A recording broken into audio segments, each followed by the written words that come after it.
तेषामहं समृद्धर्ता मृत्यू संसार सागरात भवामी नचिरात पार्थ मैया वेशित चेतसाम किंबहुना धनुर्धरा जो मातेची आई उदरा तो मातेचा सोयरा केतुला पा तेवी मी तया तैसे असती जैसे असती तैसी या कळी काळ नोकुनिया घेतला पट्टा येळवी तरी माझी या भक्ता आणि संसाराची चिंता काय समर्थाची कांता पुराण मागे प्रस्तुत प्राप्त समयी आजच्या या प्रवचन रूपी सेवेकरिता घेतलेला श्लोक गीतेतील अध्याय क्रमांक 12 आणि 12व्या अध्यायातील श्लोक क्रमांक 7 या 7व्या श्लोकामध्ये भगवान आपल्याला मार्गदर्शन करत असताना म्हणतात, आपल्याला म्हणजे आपल्यालाच, अर्जुनाचं निमित्त बरं का. त्यासाठी मौलींनी या ठिकाणी आपल्याला एक दृष्टांत दिलेला आहे की गाय जी आहे ती वासरासाठी दूध निर्माण करत असते. कोणासाठी? वासरासाठी. पण वासराच्या योगे तुम्हा आम्हाला सुद्धा ते दूध मिळत असते. तुम्ही आम्ही सुद्धा ते दूध पिऊन अर्थात तृप्त होत असतो. तसं अर्जुन निमित्त मात्र संपूर्ण विश्वाला जगाला उपदेश करायचा होता मालकाला. आणि तुम्हा आम्हाला उपदेश करत असताना या ठिकाणी भगवंत म्हणतात, तेषामहं समृद्धर्ता मृत्यू संसार सागरात भवामी नचिरात पार्थ मैया वेशित चेतसाम. अर्थात भगवंत म्हणतात, मी तुम्हाला या संसार रूपी भवसागरामध्ये तारतोय ना, सहज तारतोय बरं का. या संसार रूपी भवसागरामध्ये असं म्हणतात की हा संसार रूपी भवसागर तरुण जाण्यास दुस्तर आहे, खूप कठीण आहे. पण या ठिकाणी भगवंत काय म्हणतात की ह्या संसार रूपी भवसागरामध्ये मी तुम्हाला सहज तारतोय, सहज, अगदी सहज तारतोय. एवढंच नाही, या जन्म मृत्यूच्या रहाडगाड्यातून तुम्हाला सहज मोकळं करतोय, सहज सोडवतोय. तुम्ही फक्त काय करा, मला चित्त अर्पण करा. किती सोपं आहे ना. जर संसाराच्या रहाडगाड्यातून तुम्हाला आम्हाला सुटायचं आहे, संसारूपी भवसागर जर तरुण जायचं आहे, जन्म मृत्यूच्या रहाडगाड्यातून जर तुम्हाला आम्हाला सुटायचं, तर फक्त भगवंताला पण काय अर्पण करायचंय? चित्त. तेषामहं समृद्धर्ता मृत्यू संसार सागरात काय द्या तुम्ही मला? भवामी नचिरात पार्थ मैया वेशित चेतसाम. फक्त भगवंत म्हणतात, मला चित्त अर्पण करा, माझ्या चरणी तुमचा चित्त स्थिर करा, मी तुम्हाला या सगळ्या रहाडगाड्यातून सोडवितोय. त्यावर भाष्य करत असताना मौली म्हणतात, किंबहुना धनुर्धरा जो मातेची आई उदरा तो मातेचा सोयरा केतुला पा. जन्माला येणारा प्रत्येक बाळ आईला आवडता असतो. जगासाठी जरी तो नावडता असेल ना, जगाला जरी आवडत नसेल ना, तरी विशेष म्हणजे जगाला आवडणारं बाळ आईला विशेष आवडत असते. त्यावर विशेष कृपा, विशेष प्रेम ती आई करत असते. तसं या ठिकाणी प्रत्येक माणसाला भगवंतांनी जन्माला घातलेला आहे, प्रत्येक माणसाला. आणि प्रत्येकाला जन्माला घालत असताना प्रत्येकाचा विचार, प्रत्येकाच्या पालन पोषण, प्रत्येकाची सेवा तो भगवंत करत असतो, प्रत्येकाला सांभाळत असतो. प्रत्येकाला म्हणजे देवाला मानणाऱ्यांना जो देव सांभाळतोय ना, देवाची पूजा करणाऱ्यांना जो देव सांभाळतोय ना, तोच देव नास्तिकांनाही सांभाळतोय. देवाला न मानणाऱ्यांनाही तोच देव सांभाळतोय. फरक फक्त एवढाच आहे, काही लोक आईची ओळख घेतात तर काही विसरतात, एवढाच फरक आहे. काय म्हणतात भगवंत? तेवी मी तया जैसे असती तैशी या कळी काळ नो कोणी या घेतला पट्टा. एरवी माझी या भक्ता आणि संसाराची चिंता काय समर्थाची कांता कोरांना मागे. फक्त एवढं स्मरणात ठेवलं पाहिजे की विश्वाला निर्माण करणारा देव तो माझा सांभाळ करतोय. बाकीच्या गोष्टी सगळ्या बाजूला होते. काही मागायचं, काही नाही मागायचं, काही आशा करायची, अपेक्षा करायची, सगळं बाजूला होतील. विश्वाला निर्माण करणारा देव मला सांभाळतोय. म्हणजे विश्वात असलेली प्रत्येक वस्तू ज्याची आहे ना, तो देव मला सांभाळतोय. श्लोकावर अर्थ पूजा बांधण्याआधी, श्लोकावर चिंतन करण्याआधी, विवरण घेण्याआधीच्या निमित्ताने या ठिकाणी आपण ही प्रवचन सेवा आयोजित केलेली आहे. या नडगाव खडवली गावातील हे कशिवले परिवार आणि कशिवले परिवाराच्या मातोश्री वैकुंठवासी हरिभक्त परायण तुळसाबाई दत्तू कशिवले आईसाहेबांना 24 फेब्रुवारी 2025 रोजी देहांत झाला. वृद्धापकाळाने त्यांचं निधन झालं. त्यांना देवाज्ञा झाली. आणि तिसऱ्या दिवसापासून अर्थात बुधवार दिनांक 24 तारखेपासून ते उत्तर कार्यांच्या पर्यंत शनिवार दिनांक 8 मार्च पर्यंत रोजच्या या ठिकाणी कार्यक्रमांचं जे नियोजन केलेलं आहे, रोजचे जे कार्यक्रम या ठिकाणी आयोजित केलेले आहेत, मग त्यामध्ये हरिपाठ असेल, अनेक भजन असतील, अनेक प्रवचन असतील, अनेक कीर्तन असतील. आजची सेवा या ठिकाणी करण्याचं भाग्य लाभलं. सगळ्यांच्या चरणी सर्वप्रथम नतमस्तक होतो. खऱ्या अर्थाने एक आदर्शयुक्त जीवन आई साहेब जगल्या. आदर्शयुक्त माणसाने माणसाच्या आयुष्यामध्ये काही करावं. नरदेह मिळाल्यानंतर माणसाचं मुख्य कर्तव्य काय, आद्य कर्तव्य काय आहे, काय केलं पाहिजे माणसाने तर या देहाचं सार्थक होईल, आपल्या आयुष्याचं सार्थक होईल. तेच कार्य या ठिकाणी ह्या माय माऊलींनी केलं. गेली 50 वर्ष आध्यात्मिक क्षेत्रामध्ये माय माऊलींनी कार्य केलं. 50 वर्ष अर्थात माझ्या वयापेक्षा जास्त वर्ष आईंनी परमार्थ केला. 50 वर्ष. आणि म्हणून माऊली या ठिकाणी कार्य करत असताना आम्हाला पदं मिळाली म्हणून आम्ही धडपड करतो. आमच्या नावाच्या पुढे अनेक प्रकारच्या उपाध्या लागाव्यात म्हणून आम्ही धडपड करतो. पण कुठलंही पद आणि कुठलीही उपाधी चिरकालापर्यंत टिकणारी नाही. आजी असणारा उद्या माझी होतो, माझी असणारा कधी गायब होतो पत्ता लागत नाही, बरं का. पण तुम्हा आम्हाला एक उपाधी प्राप्त करून घ्यायची आहे. संत म्हणतात जीवन उपाधी रहित असावं, जीवन उपाधी रहित असावं. पण ही उपाधी असे ना माऊली, जीवन जगायचं शिकवते, आयुष्य जगायचं शिकवते. ती उपाधी आपल्या आईसाहेबांच्या नावाच्या आधी आपण लावलेली आहे, हरिभक्त परायण. एवढं लागलं पाहिजे प्रत्येकाच्या नावाच्या पुढे, हरिभक्त परायण. आध्यात्मिक क्षेत्रामध्ये कार्य केलं, देवाचं नामचिंतन केलं, अखंड भगवंताचं नामस्मरण केलं. आणि म्हणून वैकुंठवासी. हो, शास्त्रात सांगितल्याप्रमाणे, पुराणामध्ये सांगितल्याप्रमाणे या ठिकाणी आईसाहेबांचं कार्य पाहायला मिळतंय. म्हणून वैकुंठवासी, हरिभक्त परायण हे महत्वाचं आहे. आपल्या मुलांचं संगोपन केलं. अर्थात कोंडीराम दत्तू कशिवले, सुभाष दत्तू कशिवले, महाराज आहेत कालूराम दत्तू कशिवले, संतोष दत्तू कशिवले, सुरेखा सुरेश घागस, अंजना सुनील भोईर, अनिल सदाशिव कशिवले, रवींद्र सदाशिव कशिवले, सुनील सदाशिव कशिवले, मैना भास्कर पालवी, मयुरी महेंद्र मानकर, संपूर्ण कशिवले परिवार, मित्र, आप्तेष्ट, सर्व नातेवाईक, सर्वांवर आईसाहेबांनी प्रेम केलं, सर्वांना जीव लावला, सर्वांना मार्गदर्शन करण्याचं काम केलं. या कशिवले परिवाराचं पितृक्षेत्र 2004 साली हरपलं. आणि त्यानंतर वडिलांच्या पाश्चात वडील गेल्यानंतर 20 वर्ष आईसाहेबांनी या ठिकाणी आपल्या मुलांना मार्गदर्शन करण्याचं काम केलं, आपल्या मुलींना मार्गदर्शन करण्याचं काम केलं. आणि विशेष म्हणजे आईसाहेबांचं मोठभाग्य असं की आईसाहेबांच्या डोळ्यासमोर नातवंड सुद्धा घडवण्याचं कार्य आईसाहेबांनी केलं. नातवंड सुद्धा घडवण्याचं कार्य आईसाहेबांनी केलं, बरं का. खऱ्या अर्थानं आपले जीवन जगत असताना सुरुवातीची हल्ल्याची परिस्थिती असेल,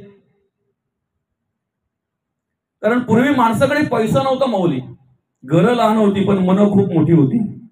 त्यामुळे आळेला माणूस कधी विमुख जात नव्हता, 2 घास खाऊनच जायचा. तहान लागलेला माणूस कधी तहानलेला जात नव्हता. आल्याबरोबर त्याला पाणी देऊ का विचारलं जात नव्हतं, त्याच्या पुढे पाणी आणलं जायचं. आताची पद्धत वेगळी आहे. मग जेवण करून जाणार का? तो जर त्याच्या पुढचा असला तर तो बोलेल जेवण पण जाणार आणि घेऊन पण जाणार. बरं का, एक पद्धत आहे. पण खऱ्या अर्थानं हलाखीची परिस्थिती असताना सुद्धा आपल्या मुलांवर चांगल्या प्रकारचे संस्कार केले, आपल्या मुलांना सांभाळलं, त्यांना चांगल्या प्रकारचं मार्गदर्शन केलं. मला माहिती नाही या आई वडिलांनी या मुलांसाठी किती संपत्ती कमवलेली आहे आणि त्याचा तुम्ही आम्ही विचारही करत नाहीत. ज्या वेळेला एखाद्याच्या अंतिम संस्कारासाठी आम्ही स्मशानभूमीमध्ये जातोय ना, त्यावेळेला प्रत्येक जण एकच गोष्टीचा विचार करत असतो, ज्या माणसाच्या अंतिम संस्कारासाठी आलोय हा माणूस जगला कसा, वागला कसा आणि कशा प्रकारे कार्य केलं. असं म्हणतात, मरावे परी कीर्ती रूपी उरावे. आणि कीर्ती रूपी उरायचं असेल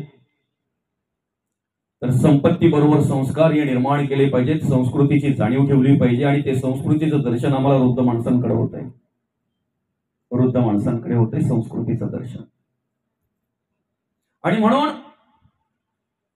आपल्या आयुष्यामध्ये कशा प्रकारे कार्य करावं, कशा प्रकारे जगावं, वागावं याचं एक आदर्शयुक्त उदाहरण म्हणजे कशिवले परिवार. बाजूलाच असलेलं छानसं असं सिद्धिविनायकाचं मंदिर कशिवले परिवाराच्या संकल्पनेतूनच उभं राहिलं. ते सहकार्य कशिवले परिवाराचं. बरं का, केवळ ठाणे जिल्ह्यातच नव्हे, आज आजूबाजूच्या अनेक जिल्ह्यांमध्ये आध्यात्मिक क्षेत्रामध्ये आवर्जून नाव घेतलं जात आहे कशिवले परिवारातील कशिवले महाराज.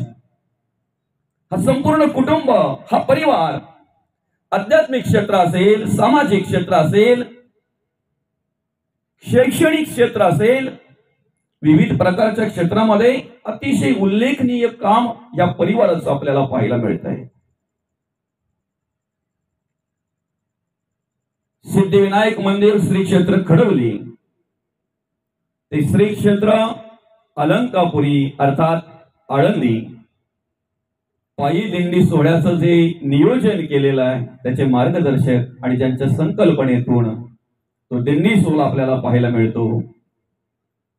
हरिभक्त परायण कीर्तनकार आईसाहेबांचे मुलगा पुत्र काळूराम महाराज कशिवले. त्या ठिकाणी जी आपली दिंडी जाते, जी लोक भाविक भक्त त्या ठिकाणी जातात, त्यांची निवासाची व्यवस्था व्हावी यासाठी या कशिवले परिवाराकडूनच काहीतरी 12 का 14 महाराज 12 की 14 लाख रुपयाची देणगी त्या ठिकाणी देण्यात आलेली आहे. सगळेच असतील, मग आमचे कोंडीराम दादा असतील, सुभाष दादा असतील, महाराज असतील, संतोष दादा असतील, सुरेखाताई असतील, अंजनाताई असतील, अनिल दादा असतील, रवींद्र दादा असतील, सुनील दादा असतील, मैनाताई, मयूरताई असतील आणि हा कशिवले परिवार. त्यांच्याकडे जे विचार आहेत ना, जी काही कर्म, ज्या क्षेत्रामध्ये ते कार्य करतात त्या क्षेत्रात झालेली प्रगती, त्यांचे विचार, याची सगळ्याची जी देणगी आहे ना, हे सगळे जर श्रेय आहे ना ते आमच्या आईसाहेबांना जात आहे. बरं का, आणि त्याची ओळख करून देत असताना स्वतः जगद्गुरु तुकोबा म्हणतात, आपल्या हितासाठी जी मुलं जागी आहेत ना, आपल्या हितासाठी जी मुलं कार्य करतात की नाही, आपलं हित साधावं म्हणून आध्यात्मिक क्षेत्रामध्ये जी मुलं कार्य करतायत त्याचं श्रेय आई वडिलांना जात आहे. आपल्या या हिता जो असे जागता धन्य माता पिता तयाची या. हे विचार जे आमच्याकडे निर्माण होतात त्याला कारण म्हणजेच जगामध्ये प्रत्येक माणसासाठी प्रत्येक माणसाचा पहिला गुरु जर असेल, पहिला गुरु आपली आई आहे. कसं जगावं, कसं वागावं, बोटाला धरून चालवणारी आपली आई आहे. चालावं कसं, जगावं कसं, राहावं कसं, हे सगळं मार्गदर्शन करणारी आपली आई आहे. आणि त्या मातोश्रीने अतिशय चांगल्या प्रकारे या ठिकाणी कार्य केलं, भगवंताचं नामचिंतन केलं, मुलं घडवायचं काम केलं, मुलांना मार्गदर्शन करण्याचं काम केलं. खरी संपत्ती काय आहे? साधू संत तुम्हाला सांगतात, आयुष्यभर जरी आपण आपल्या हाताने आपल्याला दिसणारी संपत्ती गोळा केली तरी शास्त्र सांगतं या दष्टम तर नष्टम, जे दिसतंय ते नासतंय, कालांतराने प्रत्येकाचा नाश होणार आहे. प्रत्येक जे दिसतंय त्याचं, पण जे दिसत नाही पण अनुभवता येत आहे, जे दिसत नाही पण वाटता येतं, एकमेकाला देता येतं, अशी संपत्ती गोळा करा. आणि तीच संपत्ती गोळा करण्याचं कार्य अर्थात ज्याला आत्मज्ञान म्हणतात, ज्याला मार्गदर्शन म्हणतात, ज्याला आध्यात्मिक क्षेत्रातील कार्य म्हणतात, ही संपत्ती गोळा करण्याचं काम आमच्या आईसाहेबांनी केलं. आणि 85व्या वर्षी आमचा या ठिकाणी वृद्धापकाळाने निधन झालं. आईसाहेबांचं आमचा आईसाहेबांनी निरोप घेतला. बरं का, आज अनेक ठिकाणी आपल्याला ह्या कशुले परिवाराचं कार्य पाहायला मिळत आहे. आपल्या संपूर्ण कल्याण तालुक्यामध्ये अनेकांना मार्गदर्शन लाभतंय महाराजांचं, कशुले परिवाराचं. ठाणे जिल्ह्यामध्ये एक छोटस उदाहरण सांगायचं म्हटल्यानंतर, माझं आजोळ म्हणजे आईचं माहेर, मामा. पणजोबा पासून त्या ठिकाणी पुरातन काळातील मंदिर विठोबा रखुमाईचं. बरं का, आपण सगळे काय मंडळी आपल्या जवळची आहेत, त्याच्यामुळे काही लांबचं उदाहरण देत नाही. मड गावामध्ये विठोबा रखुमाईचं मंदिर पुरातन काळामध्ये माझ्या पंजोबांपासून घडलेली सेवा त्या ठिकाणी, आजोळचे पंजोबा. पण आज त्या घरामध्ये वसंत गायकरच्या रूपाने जे समाज प्रबोधनाचं कार्य करण्याची स्फूर्ती जी निर्माण झाली, त्याला कारण महाराज आहेत. बरं का, माणसाने माणसाच्या आयुष्यामध्ये काय कार्य करावं बघा. संकुचित वृत्ती धरून माणसं जगणारी खूप आहेत, स्वतःसाठी स्वार्थासाठी जगणारी माणसं खूप आहेत. पण तुम्ही जर तुमच्या घरापुरतं, संसारापुरतं, प्रपंचापुरतं जर मर्यादित राहिलात, तर देहाच्या बरोबर तुमच्या विचारांची माती होते, काहीही शिल्लक राहत नाही. पण ज्या दिवशी तुम्ही घर सोडताय ना, जे समाधान मला प्राप्त झालेलं आहे, जे सुख मला प्राप्त झालेलं आहे, जे विचार माझ्याकडे आहेत, ते विचार, ते समाधान, ते सुख अनेकांना देता आलं पाहिजे, अनेकांना देता आलं पाहिजे. ही तर आपल्या भारताची संस्कृती आहे बहुली.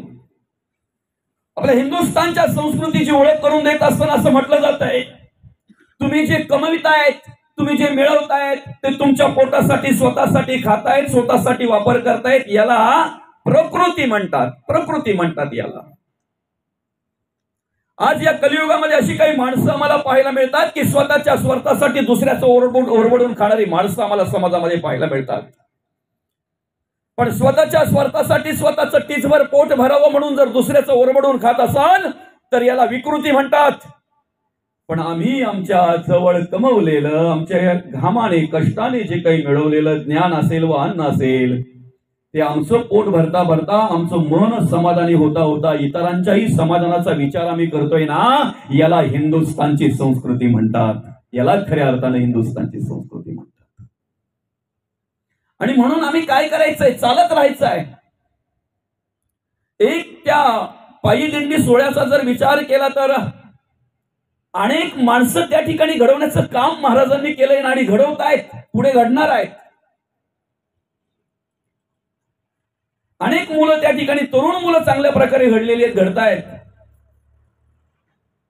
काही लागत नाही. धर्मकार्य समोरच्या माणसाकडे उभं करण्यासाठी, धर्म कार्य करण्यासाठी, एखाद्या माणसाला, एखाद्या तरुणाला निर्माण करण्यासाठी त्याला पैशाची गरज नाहीये दादा, त्याला तुमच्या संपत्तीची गरज नाहीये. फक्त प्रेरणा द्या, स्फूर्ती द्या.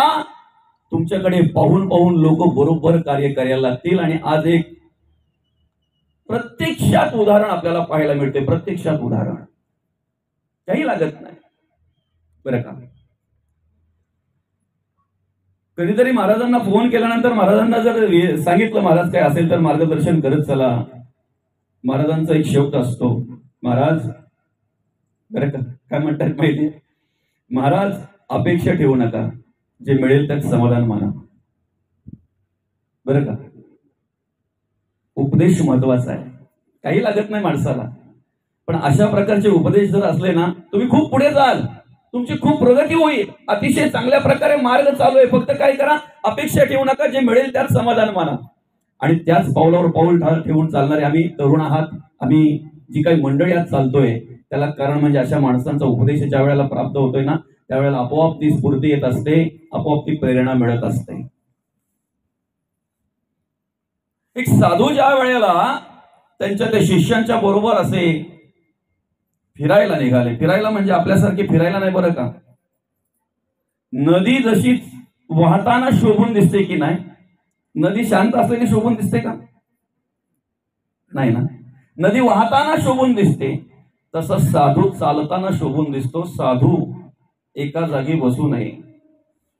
सत्पुरुष जो आहे, ज्याच्याकडे चांगले विचार आहेत, त्याने एका जागी बसून राहू नये. त्याने काय करावं? नडगाव सोडून कधीतरी कडोलीमध्ये जावं, कधीतरी दानगाव मध्ये जावं, कधीतरी फळेगाव, उशीद, पळसोली, काकडपडा, इकडे उतना, जे काही जिकडे जाता येईल तिकडे जावं, पण फिरत राहावं, त्याने चालत राहावं, बरं का. आणि अशा प्रकारे ते साधू त्या शिष्यांना घेऊन एक समाज प्रबोधनाचं कार्य करण्यासाठी, समाज घडवण्याचं कार्य करण्यासाठी, समाजाला मार्गदर्शन करण्यासाठी त्याशी निघालेले. नडगाव मध्ये गेले, दानगाव मध्ये गेले, तिकडे फळेगाव मध्ये गेले. ते काय करायचं, प्रत्येक ठिकाणी एक रात्रभर राहायचे. त्या ठिकाणी त्या गावकऱ्यांना त्या मंदिरामध्ये आमंत्रित करायचे. जो काही उपदेश करता येईल तो उपदेश करायचं. धर्माचं, देवाचं, देशाचं कार्य कशा पद्धतीने आहे ते पटवून देण्याचं काम करायचं. आणि त्याच्यातून कसं असतं माहितीये का, 2 माणसं जरी घडली तरी पण समाधान वाटते आम्हाला. प्रवचनाचं निमित्त काय आहे? आम्ही जे दिंड्या काढतो त्याचं निमित्त काय आहे? आम्ही जी कीर्तन करतो त्याचं निमित्त काय आहे? 2च माणसं फक्त घडली ना, एका वेळेला फक्त 2 माणसं भरपूर झाली, महिन्याला 30 झाली ना. असं एकाने एक कार्य जरी केलं ना, तरी अनेकांनी अनेक कार्य केल्यानंतर अनेकांमध्ये रूपांतर होतंय त्याचं, अनेकांमध्ये. आणि म्हणून मग त्या साधूंचं काम काय, एका गावावर दुसऱ्या गावाला जायचं, उपदेश करायचं, मार्गदर्शन करायचं, समाज प्रबोधनाचं काम करायचं, समाज घडवण्याचं काम करायचं. माऊली, एक गाव त्यांना असा भेटला, गावात शिरता शिरता 4-5 जोड्या पाहायला मिळाल्या त्यांना. हे नाद एकच, बरं का, तो मान्य पण करतो, नाद एकच, नाद आहे हे मान्य करतो. अजून बाहेर रंगीबिरंगी माणसं त्यांना पाहायला मिळाली, चित्र विचित्र माणसं पाहायला मिळाली, बरं का. कोणी हाय करते, कोणी हॅलो करते, नमस्कार करणारा एकही मिळाला नाही माऊली, एकही नाही, बरं का. त्या साधूने त्या माणसाचा, त्या गावांचा अभ्यास केला आणि त्याने सांगितलं तर 1 दिवस नाही 4 दिवस राहायला लागेल आपल्याला. किती दिवस? 4 दिवस.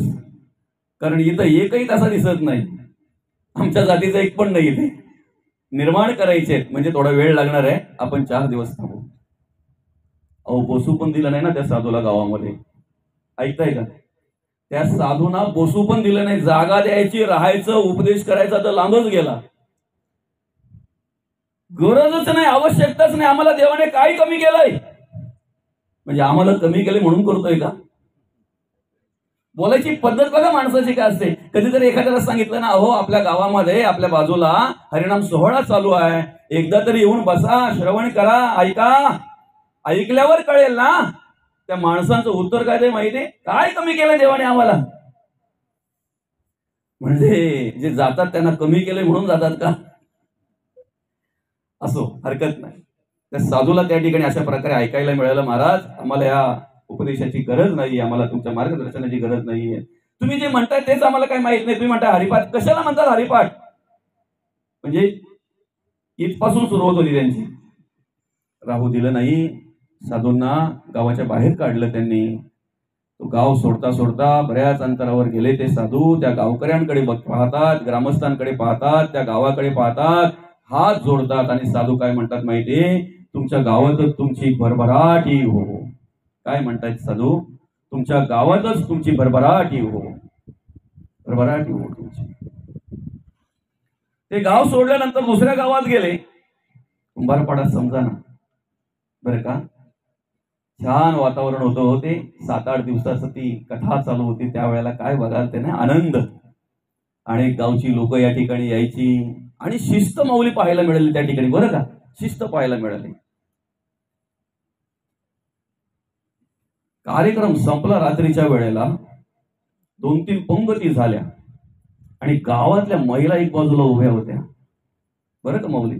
कुंभारपाड्यातल्या तुमच्या गावातल्या महिला बाजूला उभ्या होत्या. त्यांच्यात एक पाहुणी होती.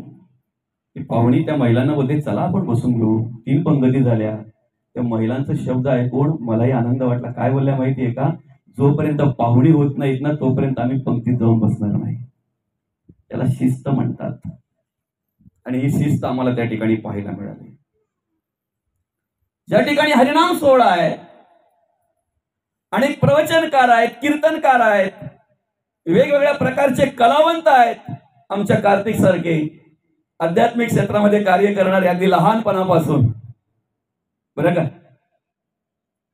अशा गावामध्ये ते साधू गेले आणि गेल्यानंतर आदरातीत ते केलं. एवढा आनंद झाला, देव आल्याचा आनंद. साधू संत येते घरात, तोची दिवाळी दसरा. आमच्यासाठी दिवाळी दसरा दुसरा काय आहे?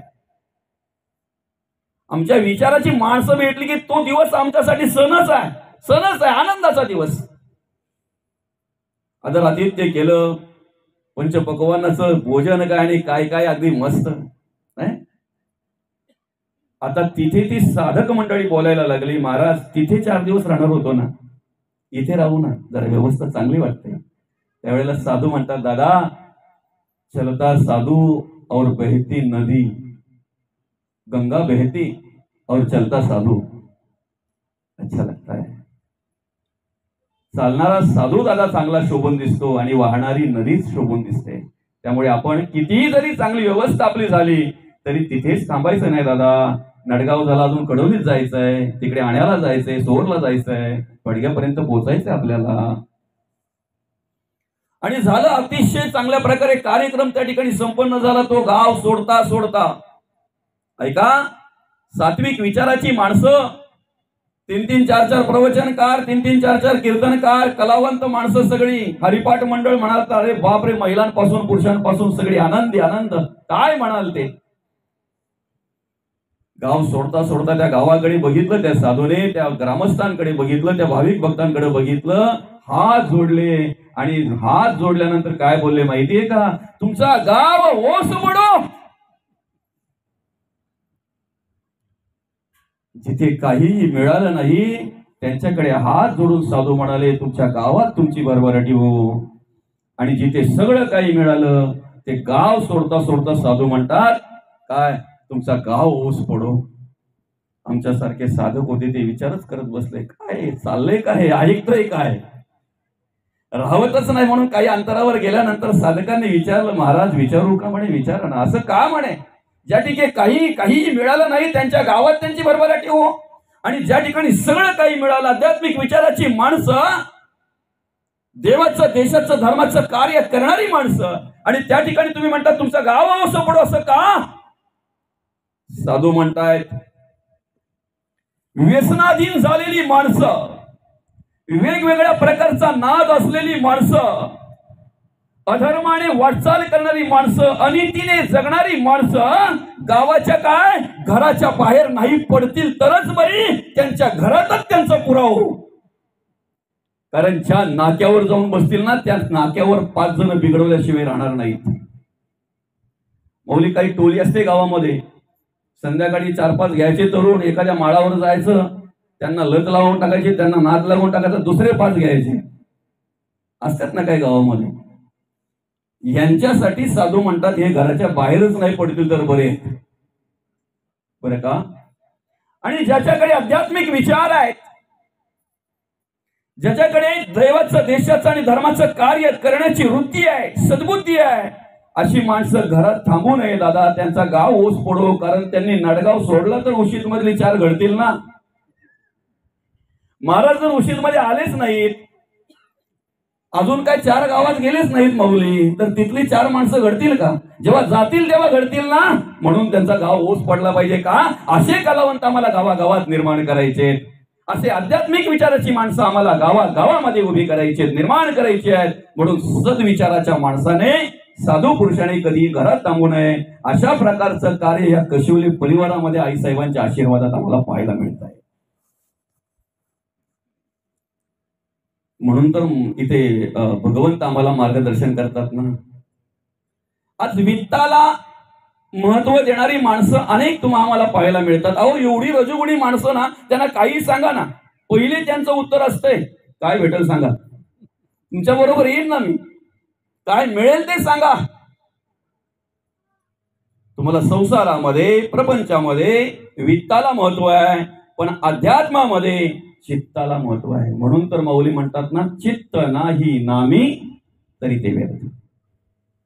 चित्ताला महत्व आहे. आणि म्हणून आम्ही काय करायचं आहे, चित्त देवाच्या चरणी अर्पण करायचं आहे. चित्त देवाच्या चरणी अर्पण करायचं आहे. सुसंस्कारित आणि सुस्वभावी माणसं कुठेही जन्माला येत नाहीत. ऐकताय ना? जगद्गुरु तुकोबा तिथेच विश्वंभर बाबांची तिथून 7 पिढ्यांपासून साधना आहे, तपश्चर्या आहे, उपासना आहे, भक्ती आहे. त्या ठिकाणी 8वी पिढी जगद्गुरु तुकोबा जन्माला येतात. आज ज्यांच्या स्मरणार्थ या ठिकाणी हे प्रवचन आयोजित केलेलं आहे. आईसाहेबांनी 50 वर्ष आध्यात्मिक क्षेत्रामध्ये कार्य केलं. आईसाहेबांचं देहावसन झाल्यानंतर सोशल मीडियाला एक फोटो बघितला.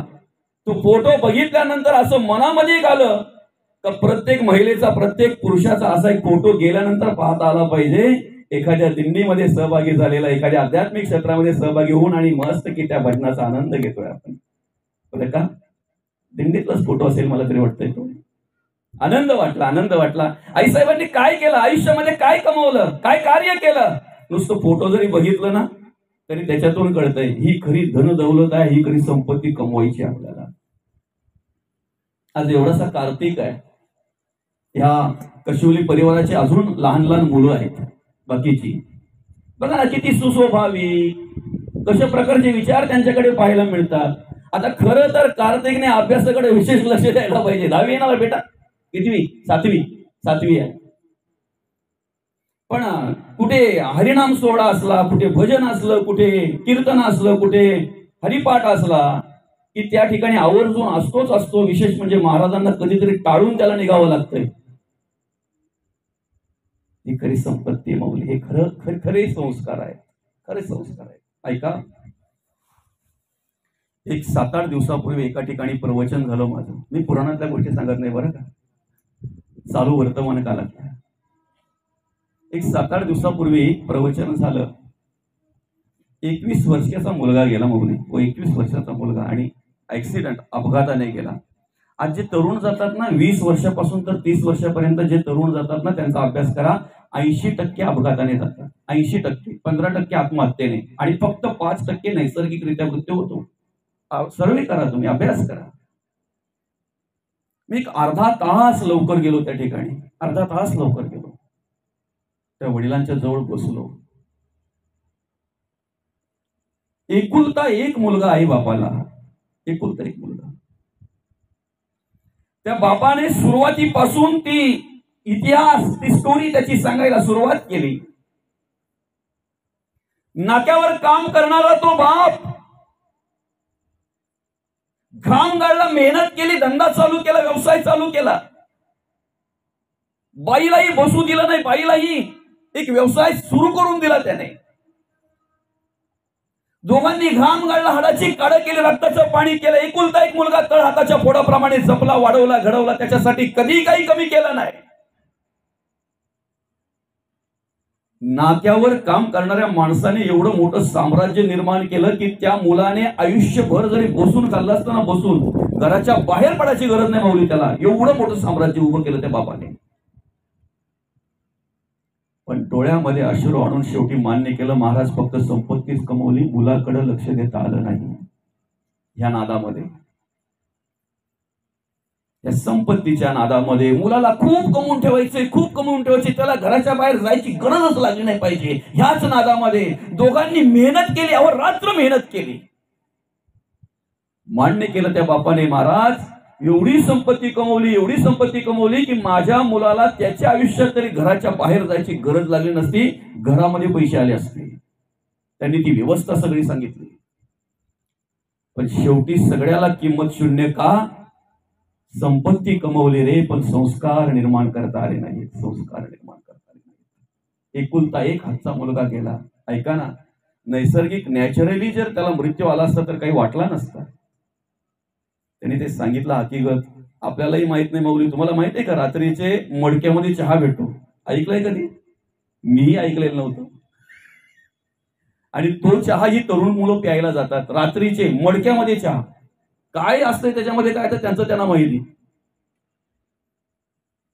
व्यसनारी झाला, व्यसन करून आला, 1:30-2 वाजता घरी आला असेल, चहा वेळेला यायचा, त्या वेळेला त्या आईला उठवायचा, गरम करून दे मला, जेवायला दे मला, अमुक दे मला, तमुक दे, आवडीचं नसेल फेकून द्यायचं तो.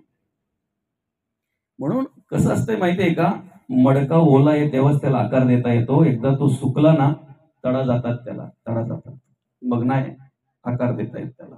माती जोपर्यंत ओली तोपर्यंत आकार द्या. आता ह्या मुलाला एवढ्या लहानपणी जर एवढी भजनाची, हरिपाठाची, कीर्तनाची आवड आहे, तर भविष्याची चिंता महाराजांना करायची गरज काय त्याच्यात? काय तो तारुण्यामध्ये काय करील याची चिंता गरज नाहीये. लहानपणी आकार द्या. आणि हे संस्कार, हे कार्य मी 100% श्रेय आईसाहेबांना देतो. कोणाला देतो? आज महाराजांकडे जे विचार आहेत, या कचेवले परिवारातील प्रत्येकाकडे जे काही आहेत, ह्या आईसाहेबांची मुलं चांगलं कार्य चालू आहे त्यांचं, अतिशय चांगल्या प्रकारे कार्य करतायत. मुली असतील अतिशय चांगल्या प्रकारे कार्य करतायत, सुना आहेत अतिशय चांगल्या प्रकारे कार्य करतायत, नातवंड आहेत अतिशय चांगल्या प्रकारे कार्य करतायत. हे सगळं श्रेय कोणाला जात आहे माहिती आहे का? आईसाहेबांना जात आहे, या कशिवले परिवाराच्या वरिष्ठांना जात आहे. 1:30-2 वाजता तो मुलगा आला, व्यसन करून जेवण केलं, काय आवडीचं होतं नव्हतं त्याचं त्याला माहिती, झोप लागत नाही म्हणून 4 वाजता उठला माऊली. आई वडिलांना माहिती नाही. दरवाजा उघडला, तो मडक्यातला चहा प्यायला गेला. एवढा वेगात गेला की रस्त्याच्या बाजूला असलेली टेम्पो, त्या टेम्पोला असा धडकला, जागीच ज्या ठिकाणी धडकला त्याच ठिकाणी त्याचा अंत झाला. आणि सांगा ना, पहाटे 4 वाजता ज्या आईला वडिलांना मुलगा जाण्याची हकीकत कळली असेल, ते कानावर पडलं असेल, त्यावेळेला त्यांची अवस्था काय झाली असेल? त्या डोळ्यात, बापाच्या डोळ्यातले अश्रू थांबत नव्हते. काही करू शकत नाही माऊली म्हणे, एवढं सगळं उभं केलंय आम्ही सगळं, पण आज त्याला किंमत काय आहे? 0 का एक मुलगा घडवू शकलो नाही, वाचवू शकलो नाही. आम्ही म्हणतो घडायच्या ज्या काही गोष्टी आहेत त्या घडणारच. बोलणं सोपं आहे. सगळंच आमच्या हातात नाहीये, पण काही गोष्टी आमच्या हातात आहेत. त्या आमच्या हातातल्या गोष्टी जर आम्हाला सांभाळायच्या असतील, तर ज्यांच्या स्मरणार्थ या ठिकाणी आम्ही हे प्रवचन आयोजित केलेलं आहे, त्या आईसाहेबांचा आदर्श घ्या. आम्ही आमचं जीवन कसं जगलं पाहिजे, कसं वागलं पाहिजे, कशा पद्धतीने कार्य केलं पाहिजे. आणि म्हणून आई आई असते. श्लोकावर भाष्य करत असताना माऊली या ठिकाणी म्हणतात, किंबहुना धनुर्धरा जो मातेची आई उदरा, तो मातेचा सोयरा केतुला पहा. गर्भात वाढणारं जे बाळ आहे ना, मुलगी आहे की मुलगा आहे आई पाहत नाही, ते पाहतोय आम्ही. बरं का? काळा आहे की गोरा आहे हेही पाहत नाही. त्याच्याही पलीकडे सांगू का, चांगला आहे की अपंग आहे हेही पाहत नाही. उलट अर्थी ज्या अपंग मुलावर कोणीही प्रेम करत नाही ना, तुम्ही अंदाज काढा कुठल्याही गोष्टीतला, कोणाच्याही घरातला तुम्ही बघा, घरामध्ये जो नावडता असतो ना, तो आईला जास्त आवडता असतो. कारण का माहितीये का? आईला माहितीये याला जगाने बाजूला केलंय, मी करून चालणार नाही. कोणालाही जो आवडत नाही ना, तो आईला आवडत असतो.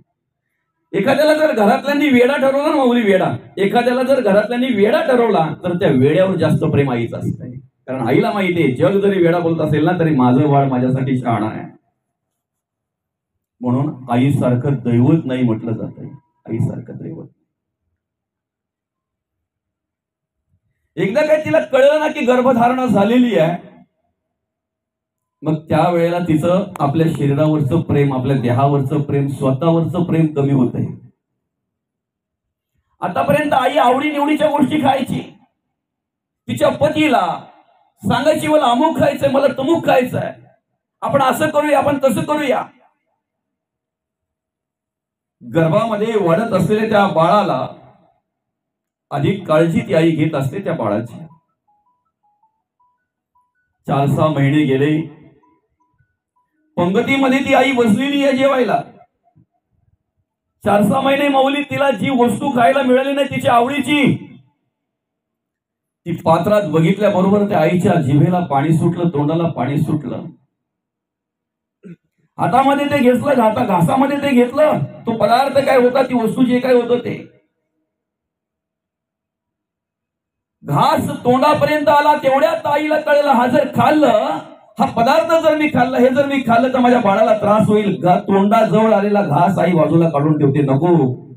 आता शरीरावरचं प्रेम कमी झालेलं आहे, देहावरचं प्रेम कमी झालंय. खऱ्या अर्थाने आता प्रेम करते आई आपल्या बाळावर. आईने आम्हाला काय द्यावं, कधीतरी आमच्या तोंडातून पटकन निघून जाते, काय दिलं रे मला माझ्या आई वडिलांनी. आईला एखादा मुलगा बोलतो, काय दिलंय तुम्हाला. दादा, गर्भात असताना स्वतः घेतलेला श्वास अर्धा नालेवटून आपल्याला दिलाय. स्वतः खाल्लेलं अन्न, ते अन्न रस नालेवटून आपल्याला दिलं दादा. बाळांत म्हणतात त्याला. बाळाला जन्म देत असताना मरणदायी यातना भोगून, कदाचित बाळाला जन्म देत असताना बाईचा अंत सुद्धा होऊ शकतो, आईचा अंत सुद्धा होऊ शकतो, म्हणून त्याला बाळांत म्हटलं जातं. मरणदायी यातना भोगून हे जगामध्ये तिने आपल्याला आणलं, या जगामध्ये जन्म दिला तिने आपल्याला. आई वडील काय करू शकतात आमच्यासाठी, काय करू शकतात. निवृत्ती, ज्ञानदेव, सुपणाने मुक्ताबाई या चारही भावंडांना जगता यावं, वागता यावं, समाजाने स्वीकारावं, मानपत्र मिळावं म्हणून आई वडिलांनी देहांत प्रायश्चित्ताची शिक्षा भोगली. अर्थात रुक्मिणी माता आणि विठ्ठलपंत देहांत प्रायश्चित्त कशाला म्हणतात. यापेक्षा वेगळा त्याग काय असू शकतो का. याच्यापेक्षा वेगळा त्याग काय असू शकतो का. आणि म्हणून आई आई असते, आईसारखं दैवत नाही. एक म्हण आहे, आकाशाचा केला कागद आणि समुद्राची केली शाई, तरी आईच्या प्रेमाचा निबंध लिहिता येत. आम्ही आमच्या चामडीचे जोडवे जरी करून आई वडिलांना दिले ना, तरी सुद्धा त्यांच्या ऋणातून कधीही मुक्त होणार नाही, कधीही मुक्त होणार नाही.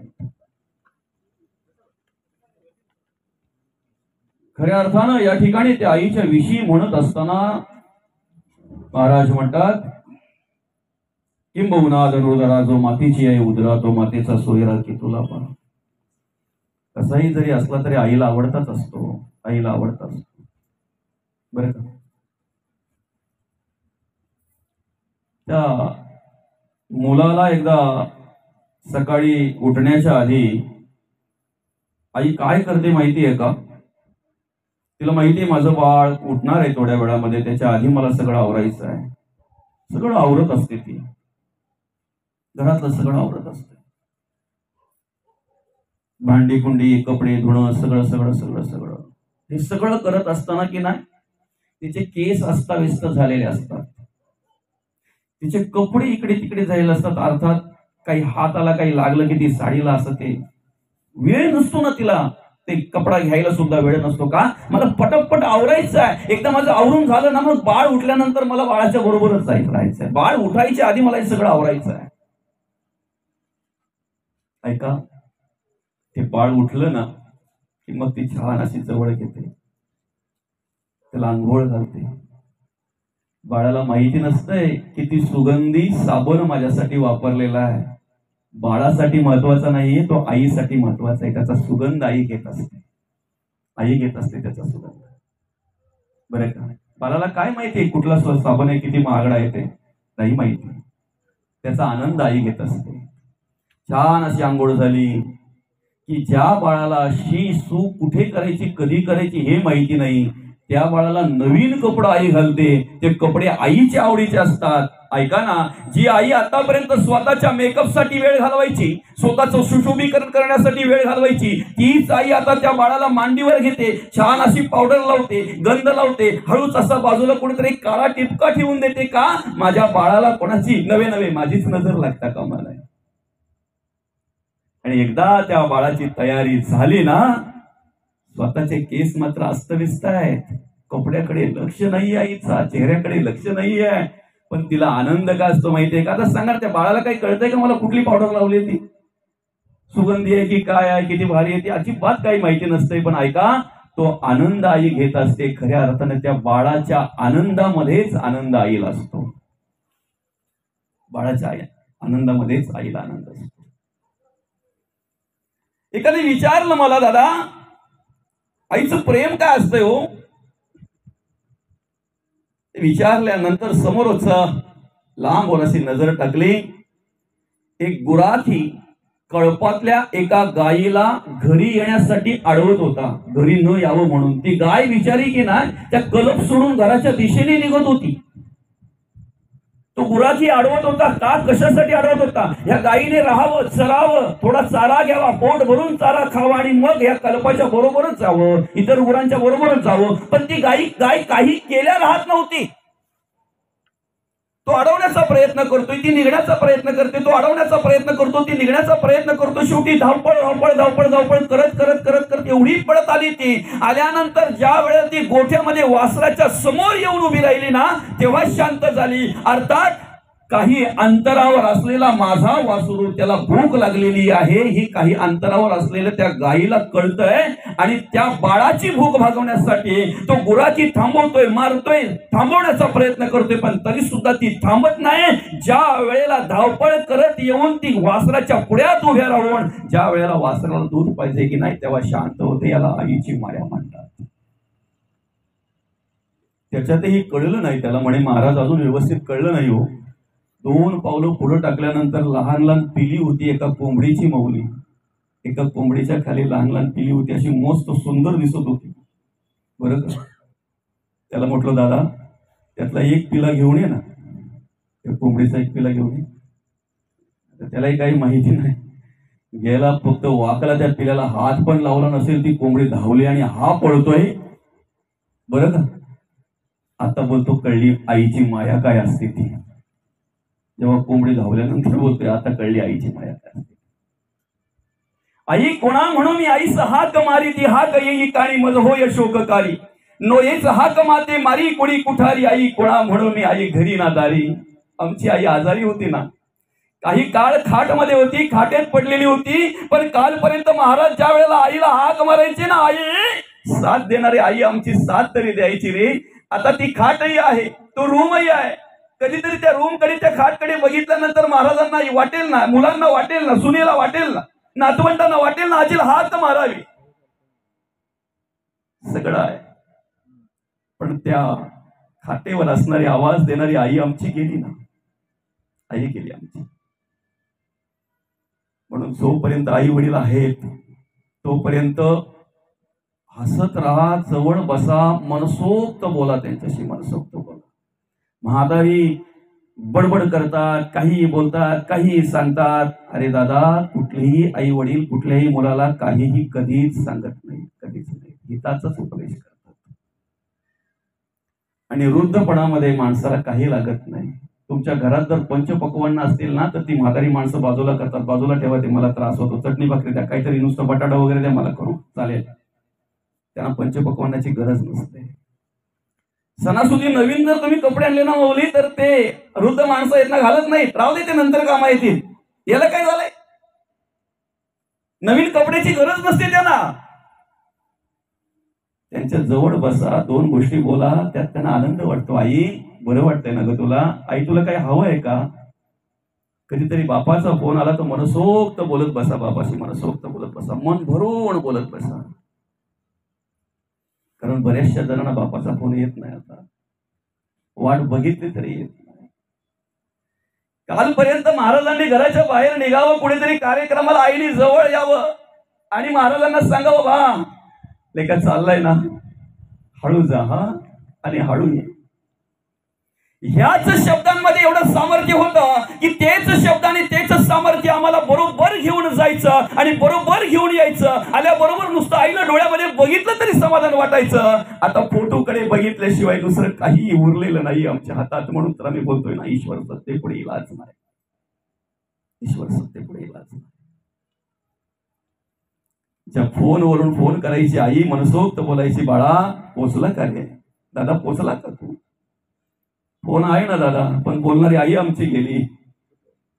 आता आईचे शब्द आम्हाला ऐकायला मिळणार नाही. म्हणून आई सारखं प्रेमळ नाही. सारामुखी पिलांना चिमणी हळूच देई, गोठ्यात वासरांना चाटतात गाई. वात्सल्य हे बघूनी मन व्याकुळ होई, आई कोणा म्हणू मी आई घरी नादारी. कालपर्यंत आमची आई रागवली तर आम्हाला राग यायचा, आम्ही कधीतरी बोलायचं टाकून द्यायचो. आम्ही कधीतरी तिरस्कार करायचो, मत्सर करायचो, पण आता मात्र त्याच आईला विनंती करतोय, येशील तू घराला परतोनी के दवागे, रुसणार मी ना आता जरी बोलशील रागे आई. आता तू मला ओरडलीस, बोललीस, किती मारलं झोडलं तरी मी कधी रागवणार नाही ग आई. फक्त तू ये आणि एकदाच आम्हाला आवाज दे आई, मला एकदाच प्रेमाने हाक मार ग आई. म्हणून तर म्हटलेलं आहे, आई कोणा म्हणू मी आई घरी ना दारी, स्वामी तिन्ही जगाचा आई वीन भिकारी. महाराज जिथे जिथे आम्ही जातोय ना तिथे तिथे स्वाभिमानात सांगतोय आम्ही श्रीमंत आहोत, कारण ज्या घरामध्ये आमच्या आई वडील घराची काळा करतात, रक्ताचं पाणी करतात, शेवटचा श्वास त्याच घरात घेतात ना, याचा स्वाभिमान आम्हाला आहे. आज जाऊन बघा वृद्धाश्रमामध्ये काय अवस्था आहे, काय लागतंय त्या वेळेला माणसांना. वृद्ध माणसांची काय अपेक्षा असते, अरे आम्हाला पैसा नकोय, आम्हाला पंचपक्वान्न नाहीये, आम्हाला तुमचं चांगलं चांगलं खाणं नकोय, चटणी भाकरी का होईना, पण ते खाताना आमच्या मांडीवर नातवंड पाहिजेत, तुमच्या समोर आम्ही शेवटचा श्वास घेतला पाहिजे, एवढीच अशा अपेक्षा असते. त्या घरात हाडाची काढ करतोय ना, त्या घरात त्याच घरामध्ये शेवटचा श्वास घेतला पाहिजे, एवढीच अशा अपेक्षा असते. आणि म्हणून या कशिवले परिवाराच्या चरणी नतमस्तक होतो. वडील असतील, आई असतील, चांगल्या प्रकारे त्यांची सेवा केली. या आईसाहेबांची मुलं असतील, सुना असतील, नातवंड असतील, मुली असतील, पुतणे असतील, त्याचप्रमाणे त्यांच्या मिसेस अर्थात त्यांच्या सौभाग्यवती असतील, सर्वांनी अतिशय चांगल्या प्रकारे प्रेम दिलं, आईसाहेबांची सेवा केली. आणि वयाच्या 85व्या वर्षी आईसाहेबांनी तुमचा आमचा निरोप घेतला. 50 वर्ष मौली आध्यात्मिक क्षेत्रामध्ये आईसाहेबांनी कार्य केलं, भगवंताचं नामचिंतन केलं. आणि म्हणून तर त्यांच्या पुढे वैकुंठवासी लावलेले आपण का. भगवंत म्हणतात, तेषामहं समृद्धता मृत्यू संसार सागरात भवामी न चिरात पार्थमय्या विशीत चित्त सम. फक्त तुम्ही चित्त मला अर्पण करा, तुम्हाला या संसार रूपी भवसागरामध्ये तारतो, जन्म मृत्यूच्या राहाडगाड्यातून सोडवितो. अर्थात देवाचं, देशाचं आणि धर्माचं कार्य करण्यासाठीच तुम्हाला नरदेव प्राप्त झालेला आहे, मनुष्य देह दिलेला आहे. 83,99,999 योनी असताना सुद्धा 84 लक्ष जीवयोनी निर्माण केली, मनुष्य देह उभ्या करण्याचं निर्माण केला, विशेष बुद्धी दिली, जगण्याचं स्वतंत्र दिलं. आणि विशेष म्हणजे 4ही वाचा दिल्या, परा पच्छंती मध्यम आणि वैखरी बोलू शकतो माणूस. वैखरी माणसाला दिलेली आहे, बुद्धी माणसाला दिलेली आहे, जगण्याचं स्वतंत्र माणसाला दिलेलं आहे. धर्माचं कार्य प्रत्येकाकडून घडावं, पण त्या धर्माच्या कार्याची ओळख करून देत असताना गीतेमध्ये म्हटलेलं आहे, भगवंत म्हणतात, तुमचा जन्म ज्या ठिकाणी झालेला आहे त्या ठिकाणी तुमच्या वाट्याला आलेली कर्म प्रामाणिकपणे करणं, याला धर्म म्हणतात. जे आई वडिलांचे ऋण आहेत त्याच आई वडिलांच्या पोटी जन्माला आले, त्या आई वडिलांची सेवा करणं आमचं कर्तव्य आहे. एका पुरुषाने एका साधूला विचारलं, ज्या मुलांनी आपले आई वडील वृद्धाश्रमात नेऊन ठेवलेले आहेत, ते आई वडील मेल्यानंतर त्या मुलांनी किती दिवस सुतक पाळावं. ऐका ना, त्या साधूने दिलेलं उत्तर. ते साधू म्हणतायत, ज्या मुलांनी आपले आई वडील वृद्धाश्रमात नेऊन ठेवले, ती आई वडील मरायची काय वाट पाहताय, ज्या दिवशी नेऊन ठेवलं त्या दिवसापासून सुतक चालू झालं, मरेपर्यंत.